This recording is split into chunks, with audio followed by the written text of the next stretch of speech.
নমস্কার বন্ধুরা, আমি অর্পিতা। আজ চলে এসেছি ডিমের সাথে বাঁধাকপির দারুণ স্বাদের এক রান্না নিয়ে। ভাত, রুটি, পরোটা সব কিছুর সাথেই লাগে অসাধারণ খেতে। যখনই ঘরে মাছ মাংস কিছুই থাকবে না, তখনই কিন্তু বানিয়ে নিতে পারেন এই বাঁধাকপির রান্নাটি।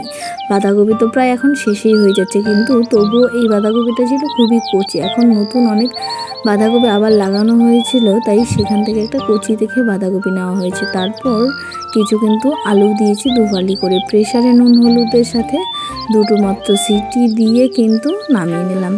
এখন এই বাঁধাকপি একটু কম সিদ্ধ হতে চাইবে, তাই আগে থেকে প্রেসারে দিয়ে দিলাম, তাহলে বেশ মাখো মাখো হয়। তারপর এদিকে ডিমটাকে কিন্তু আমি ঝুরি করে ভাজা করে নেব। প্রথমে শুধুমাত্র নুন সামান্য দিয়ে কিন্তু ফেটিয়ে ডিমটাকে ভেজে নিচ্ছি। আর যারা এখনও আমার চ্যানেলটি সাবস্ক্রাইব করেননি অথচ নতুন দেখছেন, তাদেরকে অবশ্যই বলবো প্লিজ চ্যানেলটা সাবস্ক্রাইব করে বেল নোটিফিকেশনটা অল করে আমার পাশে থাকবেন। আমি গ্রামাঞ্চলের ভীষণ পূর্ণ রান্না খুব সহজভাবে কম তেল মশলায় আপনাদের জন্য তুলে ধরার চেষ্টা করি। আশা করছি ভালো লাগবে। চ্যানেলটা একবার হলেও ঘুরে আসার অনুরোধ রইল। আর এদিকে আবার কড়াতে তেল দিয়ে শুকনো লঙ্কা আর দিয়ে দিলাম কয়েকটা পাঁচফোড়ন, কুচনো পেঁয়াজ। পাঁচফোড়নটা অবশ্যই দেবেন। তারপর পেঁয়াজও দিয়ে দিলাম।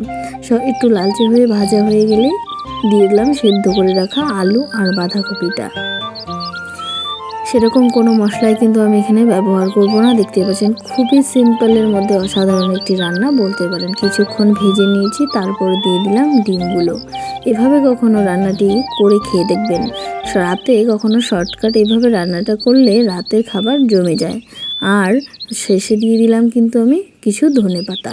রান্নাটি কেমন হয়েছে সাধারণের মধ্যে অবশ্যই কমেন্টে জানাতে ভুলবেন না। আজকের জন্য এই পর্যন্তই। দেখা হচ্ছে নতুন আরেকটি রান্নার সাথে।